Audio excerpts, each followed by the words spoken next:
3 championship belts, 2 broken arms, 1 tragic ending. This is the story of Bob Armstrong, a man who lived and died by the wrestling ring. How did a local hero become a national sensation? And what caused his shocking fall from grace? Get ready to see the real Bob Armstrong, warts and all. To start from day one, Bob Armstrong, born in 1939, was a regular guy from Marietta, Georgia, with big dreams and a whole lot of guts. He took a huge risk, quitting his steady job as a firefighter to chase his wrestling dreams full-time. His family thought he'd lost his mind. But Bob, he knew he had something special. The moment Bob stepped into that ring full-time, fans couldn't take their eyes off him. He had this natural charisma that just oozed out of him. And his athletic ability? Let's just say he was a force to be reckoned with in the ring. People started talking, and not just in Marietta, these whispers started traveling everywhere. And within a few days came Bob's first big break, a regional championship match. The crowd was electric that night, and Bob was on fire. When that final bell rang and Bob's hand was raised in victory, it was a statement. Bob Armstrong had arrived, and he was here to stay.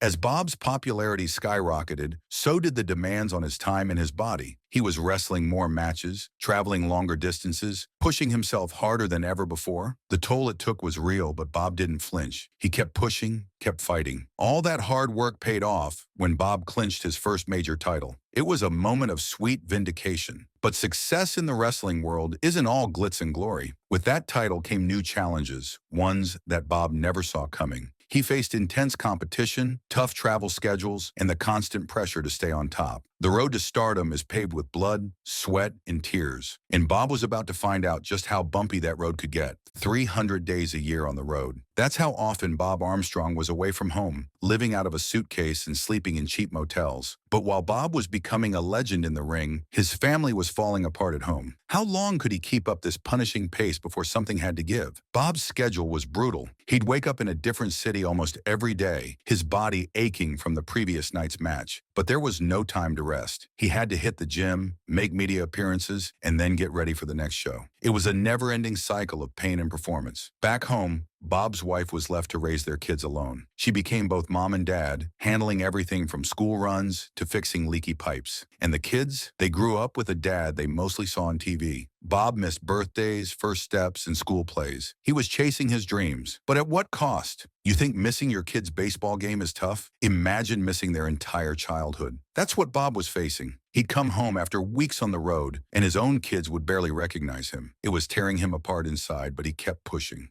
The show must go on, right? And if this wasn't enough, Bob was racking up injuries like they were frequent flyer miles. Broken bones, torn ligaments, concussions, you name it, Bob had it. But did he take time off to heal? No way. He'd tape himself up and get right back in the ring. He was a tough wrestler, and in 1974, he even got a chance to wrestle for the biggest prize in wrestling, the World Heavyweight Championship. He fought hard against the champion, Jack Briscoe, but in the end, he couldn't win. One day, he was working out in the gym, lifting heavy weights to stay strong.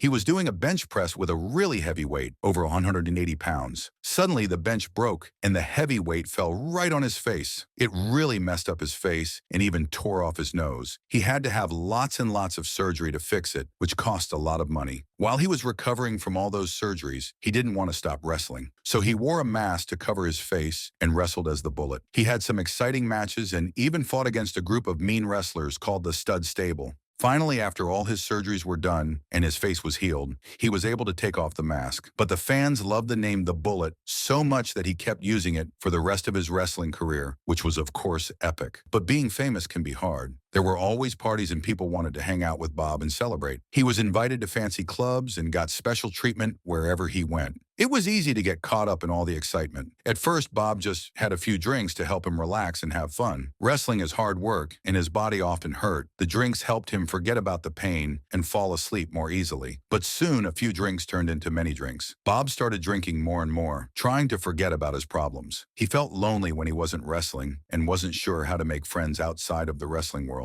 All that drinking started to cause problems for Bob. He began to make bad choices. In the wrestling ring, he started taking dangerous risks, doing moves that could get him or his opponent seriously hurt. Outside the ring, things were even worse. He got into fights at bars, trashed his hotel rooms, and even missed important events. People started to notice that Bob was having a hard time. Even though Bob was acting different, he was still a big star. People loved to watch him wrestle, so the bosses didn't say anything. They hoped he would fix his problems on his own. They needed him to keep wrestling because he was so popular. One night after a match, Bob was walking to his car when a fan started yelling mean things at him. Bob was already feeling upset, and the fan's words made him really angry. He couldn't control himself. Bob punched the fan, and the fan fell to the ground, hurt badly. Everyone found out about the fight, and Bob was in big trouble. He was banned from wrestling and couldn't compete anymore. His career was over just like that. Bob felt terrible about what he did. He had to go to court, and everyone was talking about him on the news. He lost his job, and many of his friends turned away from him. Bob had to figure out how to fix his life and make things right again. It was a very hard time for him, but God loves to give a second chance to his favorite soldiers. It was time for a comeback. First stop on the comeback trail? Rehab. Bob checked himself in, determined to kick his demons to the curb once and for all. It wasn't easy. Withdrawal hit him like a folding chair to the face, but Bob gritted his teeth and pushed through. He had to. This was his last chance to save not just his career, but his life. After years of wrestling, Bob decided to slow down a bit in 1988. He wasn't in the ring as much, but he still loved the wrestling world. He helped out with some smaller wrestling shows, kind of like a referee making sure everyone followed the rules. He even wrestled a few matches here and there, just for fun. He came out of retirement for a little while to wrestle for a group called Smoky Mountain Wrestling. It was like a family there, with everyone working together to put on exciting shows. But sadly, they closed down in 1995. Bob wasn't ready to give up wrestling completely, though. He wrestled a few more matches, even teaming up with his son Brad. Can you imagine how cool it would be to wrestle with your dad? But by 1997, Bob decided to hang up his boots again and take a longer break. Even though he was taking it easy, Bob couldn't stay away from wrestling forever. A few years later, in 2001, he got back in the ring one more time to team up with some old friends. It was like a reunion for these tough guys, showing everyone they still had what it takes. In 2002, Bob showed up at a new wrestling show called Total Nonstop Action Wrestling. It was full of young, energetic wrestlers, and Bob was there to help keep things in order and share his wisdom. He even got involved in a story with a mysterious masked wrestler. This wrestler was really good, doing moves just like Bob. Everyone was curious who was under the mask. Turns out it was his own son Brian in disguise. They had some exciting matches together, showing off their family bond. Bob also had some problems with a group of wrestlers called the Latin American Exchange. They were always causing trouble and not playing fair. Bob, being the hero he was, tried to stop them.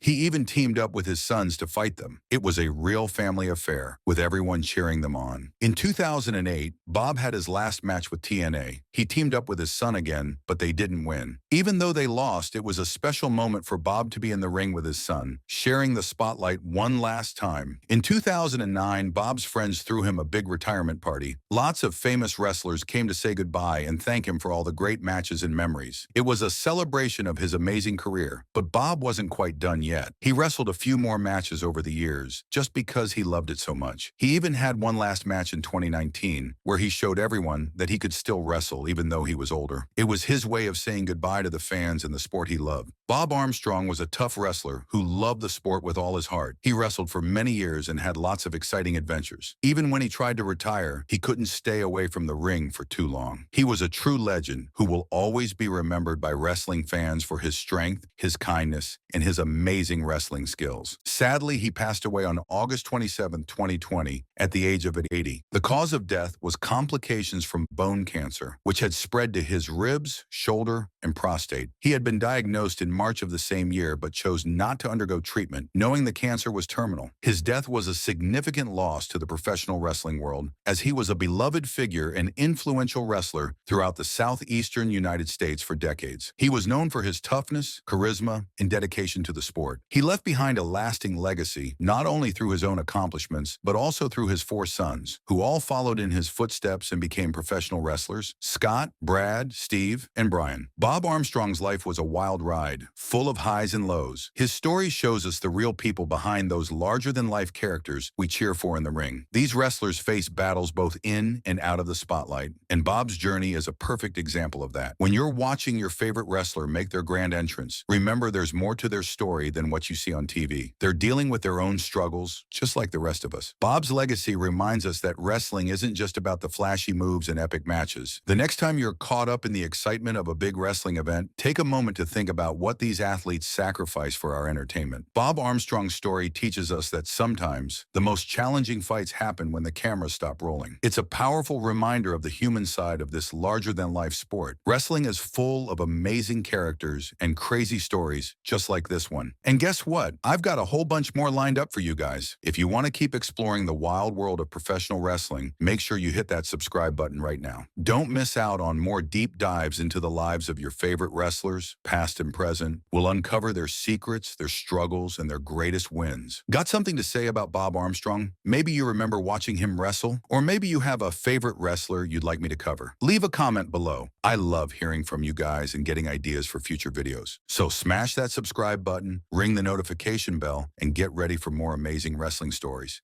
See you in the next video.